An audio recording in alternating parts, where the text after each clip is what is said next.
राज्य के कई जिला शिक्षा अधिकारी यानी डीईओ कार्यालय के बारे में अनियमितता की शिकायतें मिली हैं। इसे गंभीरता से शिक्षा विभाग ने लिया है। ऐसे डीईओ कार्यालय शिक्षा विभाग के रडार पर हैं और कभी भी उन दफ्तरों में जांच पड़ताल के लिए विभाग के आला अफसरों की दबिश पड़ सकती है। शिक्षा विभाग के अपर मुख्य सचिव डॉक्टर एस सिद्धार्थ के निर्देश पर पटना डीओ कार्यालय में कराई गई जांच में कई अनियमितताएं पकड़ी गई थी। जांच के क्रम में पाया गया कि पटना जिला शिक्षा पदाधिकारी कार्यालय में मातृत्व अवकाश एवं बकाया भुगतान संबंधी आवेदन की प्राप्ति और उसके निष्पादन की तिथि के संबंध में कोई रजिस्टर तक मेंटेन नहीं किया जाता है। प्रभारी लिपिक द्वारा संचिका प्रधान लिपिक को भेजे बिना सीधे जिला कार्यक्रम पदाधिकारी स्थापना को पृष्ठांकित कर अनुमोदन प्राप्त किया जाता था। इस पर जिला कार्यक्रम पदाधिकारी द्वारा कभी किसी प्रकार की परीक्षा भी नहीं की गई। अधिकांश मामलों में यह चौंकाने वाला तथ्य भी सामने आया कि जिस तिथि को संचिका उपस्थापित की गई उसी तिथि को भुगतान भी हो गया। इसके मद्देनजर विभाग ने हर माह जिला शिक्षा कार्यालय में निरीक्षण करने का फैसला लिया है।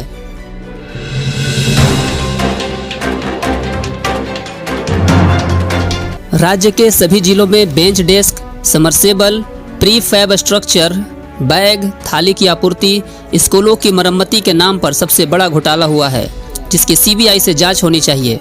उक्त बातें परिवर्तनकारी प्रारंभिक शिक्षक संघ के प्रदेश अध्यक्ष बंशीधर ब्रजवासी ने संवाददाता सम्मेलन में कही।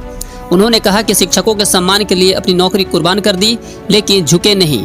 शिक्षकों के अधिकार और सम्मान की रक्षा के लिए जान भी देनी होगी तो तैयार हैं। आरोप लगाया कि शिक्षा विभाग पदाधिकारी जान लेना चाहते थे, नहीं ले सके तो नौकरी ले ली।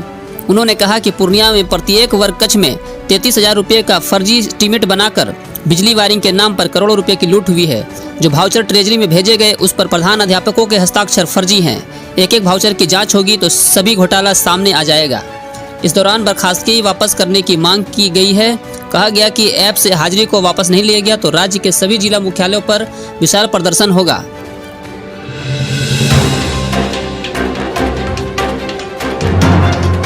शिक्षा विभाग बिहार सरकार द्वारा सरकारी स्कूलों के शिक्षकों की उपस्थिति ऐप के माध्यम से ऑनलाइन हाजिरी ली जा रही है। ऑनलाइन उपस्थिति की रिपोर्ट के आधार पर ही शिक्षकों का वेतन दिया जाएगा।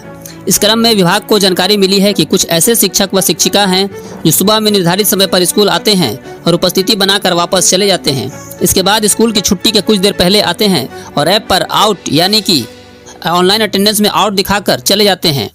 इसकी समस्त जानकारी विभाग को मोबाइल लोकेशन के जरिए मिलते रहती है। इसे गंभीरता से लेते हुए विभाग ने कहा है कि ऑनलाइन उपस्थिति बनाकर स्कूल से गैरहाजिर होने वाले शिक्षकों पर कार्रवाई होगी।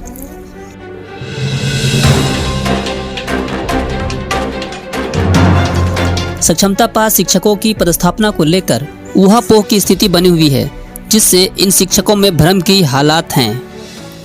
टीआरसीसी में होने वाले सत्यापन कार्य की रूपरेखा तैयार कर ली गई है। इसके तहत एसएमएस देखकर शिक्षकों को एंट्री देंगे। इस टीम के पास 2 सेट में कंप्यूटर उपलब्ध होगा। शिक्षकों के नंबर डालने के बाद पूरी जानकारी मिल जाएगी। संतुष्ट होने के बाद उनकी एंट्री होगी। इन शिक्षकों का आधार सत्यापन भी किया जाएगा। आधार सत्यापन के बाद शिक्षकों का थंब इम्प्रेशन से उनका सत्यापन किया जाएगा। सभी शिक्षकों के मोबाइल पर टाइम स्लॉट और तिथि की सूचना प्राप्त होगी। इसके आधार पर सत्यापन स्थल पर वे उपस्थित होंगे। सत्यापन स्थल पर प्रकाशित सूची के अनुसार सत्यापन काउंटर पर उपस्थित होकर वे अपने प्रमाण पत्र व अन्य कागजातों का सत्यापन कराएंगे।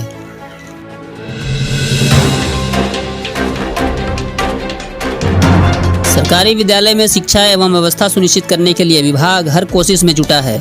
शिक्षकों को विद्यालय में रोक पाने में विभाग कामयाब हुआ है। बच्चे भी आ रहे हैं, लेकिन पठन पाठन के लिए पुस्तक नहीं है। जुलाई खत्म होने को है, लेकिन शैक्षणिक अंचल गुलजार बाग के 7 प्राथमिक और 16 मध्य विद्यालयों में पढ़ने वाले अधिसंख्य छात्र छात्राओं को नए शैक्षणिक सत्र की किताबें नहीं मिली है। शिक्षकों की माने तो दूसरी क्लास में गए बच्चों के घर से मांग कर लाई गई फटी पुरानी पुस्तकों से नए बच्चों में आधे अधूरे ज्ञान बांटने का प्रयास जारी है।